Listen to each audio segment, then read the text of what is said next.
குலதெய்வத்தின் மகிமை. குலதெய்வத்தினை விட உயர்ந்த தெய்வம் உலகில் இல்லவே இல்லை. குலதெய்வம் உங்களை கண்ணின் இமைபோல் காத்து நிற்கும்.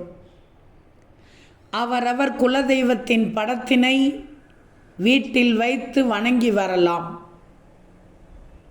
குலதெய்வம் அனுக்கிரகம் இல்லையேல் எந்த தெய்வம் அனுக்கிரகமும் நிச்சயமாக இல்லை.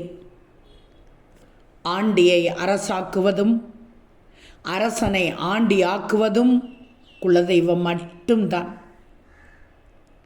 இஷ்ட தெய்வம் கூட குலதெய்வத்திற்கு அடுத்ததுதான்.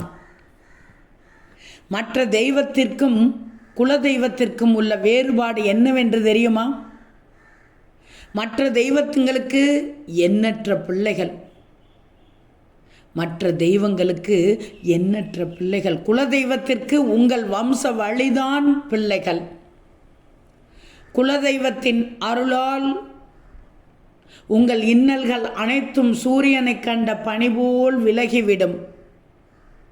குலதெய்வ வழிபாட்டை ஒழுங்காக செய்து வந்தால் நவக்கிரகங்களும் துணை நிற்கும். குலதெய்வ வழிபாட்டினை மறப்பது தாயை பட்டினி போடுவதற்கு சமம்.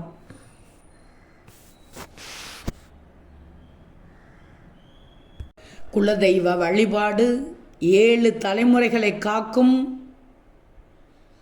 குலதெய்வ வழிபாட்டை ஒழுங்காக செய்து கொண்டு வருபவர்களுக்கு எந்த கிரகதோஷமும் நிச்சயமாக அணுகாது. ஒரு வெற்றிலை எடுத்து ஒரு பூசு மஞ்சள் ஒன்று எடுத்து கொஞ்சம் பச்சை குற்பரம் வைத்து வெற்றிலையை சுருட்டணும். சுருட்டலில் மஞ்சள் நிற நூலால் சுத்திட்டு அதன் மேல் சந்தனம் குங்குமம் வச்சிட்டு குலதெய்வ படத்தின் முன்பாக அந்த சுருட்டலை வைக்கணும். வெள்ளிக்கிழமையில் வைக்கணும். ஒவ்வொரு வெள்ளிக்கிழமையும் காய்ந்த வெற்றிலை மாற்றிக்கொள்ளலாம். மற்ற பொருட்களை அதையே பயன்படுத்திக்கலாம். பச்சை கற்பூரம் கரையும் போது மட்டும் வேற மாற்றிக்கிடணும். குலதெய்வம் தெரியாதவர்கள், குலதெய்வம் படம் இல்லாதவர்கள் ஒரு செம்பில் தண்ணீர் வச்சு பூவும் மஞ்சளும் போட்டு அதன் முன்பாக இந்த சுருட்டலை வைத்து வணங்கணும்.